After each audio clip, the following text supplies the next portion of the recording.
أعوذ بالله من الشيطان الرجيم بسم الله الرحمن الرحيم ربي اشرح لي صدري ويسر لي أمري واحلل عقدة من لساني يفقهوا قولي ربی زدنی علما۔ الحمدللہ قرآن و سنت چینل میں خوش آمدید۔ السلام علیکم۔ آج میں ہر قسم کے متکبر دشمن کی شر سے حفاظت کے لیے دعائیں شروع کرنے لگی ہوں، اور ابھی تو صرف عنوان ہی اس کا بیان کرنے لگی ہوں، پھر بعد میں دعائیں بھی بتاؤں گی انشاءاللہ۔ تو یہ ویسے عنوان ہے سارا، آپ یہ سن لیں۔ جب ابلیس ملعون کو اللہ تعالیٰ نے رائندہ درگاہ کیا، اس وقت سے یہ ملعون آدم اور بنی آدم کا دشمن ٹھہرا، اور اللہ تعالیٰ نے قرآن کے ذریعے انسانوں کو متنبہ کیا کہ تم میں سے بعض کا دشمن ہوگا، سورۃ البقرہ۔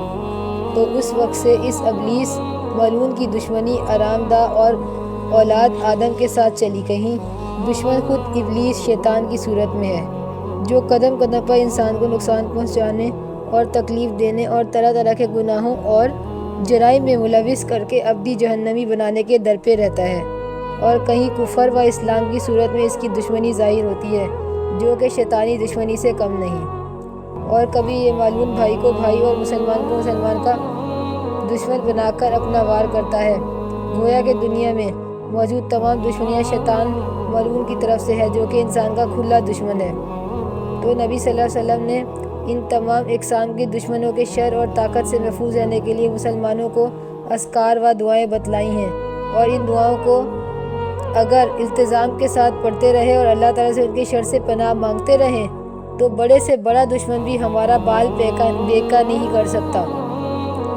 اللہ تعالیٰ اپنی طاقت سے ایسے دشمنوں کے مکر و فریب کو اور ان کی طاقت و ستوت کو خاک میں ملا دیتا ہے، اور اس کے خلاف اللہ تعالیٰ ایسے شخص کو ان سے کہیں زیادہ غیبی طاقت اور مدد فراہم کرتا ہے، اور اس کو اپنے دشمنوں کے شر اور ظلم سے نجات دے دیتا ہے اور اس کی مکمل حفاظت کرتا ہے۔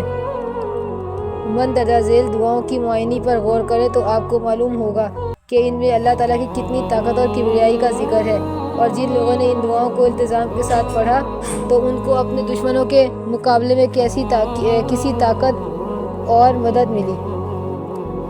اگر آپ بھی ان اذکار دعاؤں کو پابندی کے ساتھ پڑھیں اور اللہ تعالیٰ سے مدد طلب کریں تو یہی طاقت اور مدد آپ کو بھی مل سکتی ہے۔ جنات و شیاطین کی طاقت کو زیر کرنے اور ان سے غلبہ حاصل کرنے، اور انسانی دشمنوں کی طاقت کو زیر کرنے اور ان سے غلبہ حاصل کرنے اور ان کی شر اور ظلم سے حفاظت و نجات حاصل کرنے کے لیے مندرجہ ذیل دعائیں پابندی کے ساتھ پڑھ کر اللہ تعالیٰ سے مدد طلب کریں، تو بعید نہیں کہ اللہ تعالیٰ اپنے فضل و کرم سے آپ کو دشمنوں کی ہر قسم کی شر، ظلم اور ایذا رسانی، مکر و فریب سے حفاظت فرمائے اور آپ کو غیر معمولی طاقت سے نوازے۔ آمین۔ اللہ آپ کا حامی و ناصر ہو۔ ہمارے چینل کو لائک بھی کریں، سبسکرائب بھی کریں، شیئر بھی کریں اور کمنٹ بھی کریں۔ اللہ حافظ۔